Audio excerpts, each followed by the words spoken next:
In this video, we will look at the identifying features of the different Sherman variants and how to recognize them. The Sherman tank, as the most produced and used US tank design in World War II, is widely known.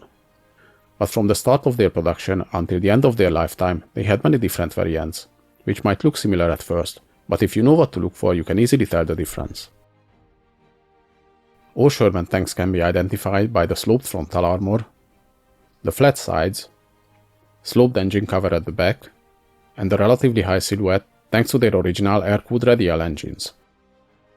If you're interested why many World War II tanks used aircraft engines, I have a video on that topic as well, so check it out. So let's see how we can identify the different variants, starting with the original M4 Sherman. The original M4 used a welded hull, though some used the so-called composite hulls, where the frontal armor section was cast and mated to the welded side and rear section, to save man-hours and cost. These variants used the Wright R975 radial engine, and featured the 75mm M3 cannon, but there were 105mm howitzer-equipped variants as well. Identifying features for this variant are the welded hull, two large access doors to the engine bay, a hole in the center of the rear for manual cranking, two round air cleaners on the sides of the access doors, and a flat engine deck. 6,748 units were built from the 75mm variant, plus 4,641 units from the 105mm version. The next one is the M4A1 version. These were similarly equipped to the M4 variant, featuring the same 75mm gun and the same engine, but their hull was a one-piece casting. Their identifying features are almost the same. The two large access doors on the engine bay, a hole in the center of the rear for manual cranking, two round air cleaners on the side, and flat engine deck, but the hull was a rounded cast piece instead of the welded construction. Sub-variants were the M4A1 76W, featuring the new 76mm gun and wet stowage, and the M4A1 76W HVSS built with the horizontal volute spring suspension. 6,281 units were produced from the 75mm variant, and 3,426 units from the 76mm variants.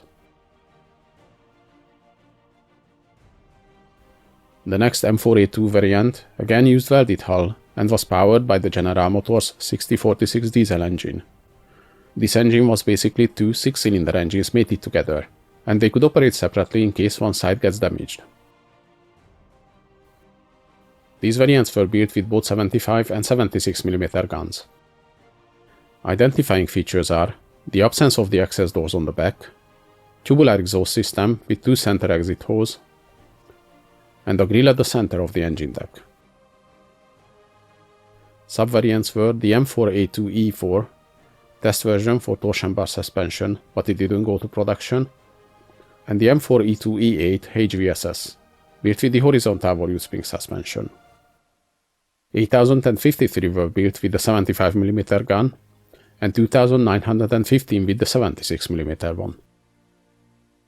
The next one on our list is the M4A3 version, which also used the welded hull, but it was powered by the Ford GA V8 petrol engine. The main armament on this variant could be either the 75, 76 or 105mm guns. Some of them were built with the vertical volute spring suspension, but some of them featured the newer horizontal volute spring suspension.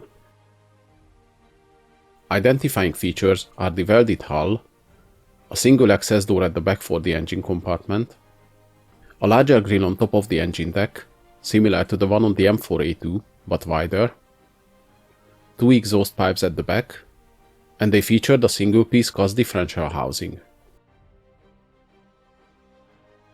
Its variants were the M4A3 75 with the 75mm gun, M4A3 105 with a 105mm howitzer, M4A3 E2 assault tank, later named Jumbo.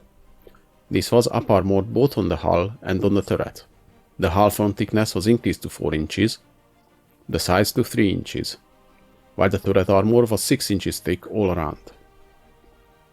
The M4A3 E4 76mm variant with wet stowage. the M4A3 76mm variant with horizontal volute spring suspension. This was the well-known Easy 8.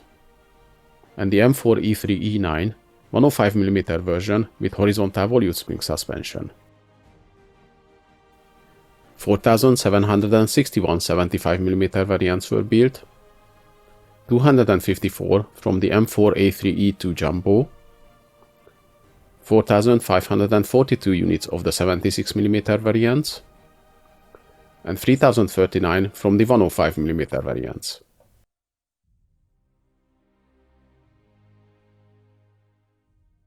The M4A4 also used the welded hull, but it was powered by the Chrysler multibank engine, which was basically 5 6-cylinder engines mated together to create a 30-cylinder monster. Due to the size of the engine, the M4A4 version was 11 inches longer than other variants, so it's easy to identify. Identifying features are the longer welded hull, and because of the longer hull, it had spaces between the bogies. It featured double engine access doors on the back, and the engine deck is flat with only a small grille behind the turret.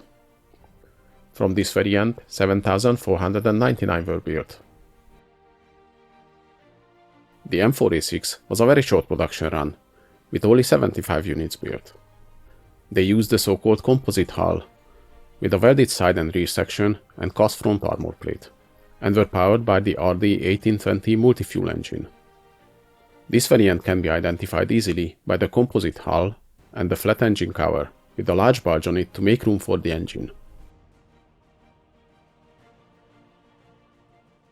If you're interested in the full history of the Sherman tanks, how they were developed and their combat history, check out my longer video dedicated to these tanks. There were a lot of Sherman-based vehicles and specialized variants, but we will take a look at those in a separate video. But I already have a video on the strangest Sherman variants, and a separate video on the M10 and M36 tank destroyers, which were based on the Sherman chassis. So check those out too, as they have lots of interesting information. Hope you guys enjoyed this video. Please leave a like, subscribe to my channel, and in the comments let me know if there's any interesting events or vehicles you'd like to see.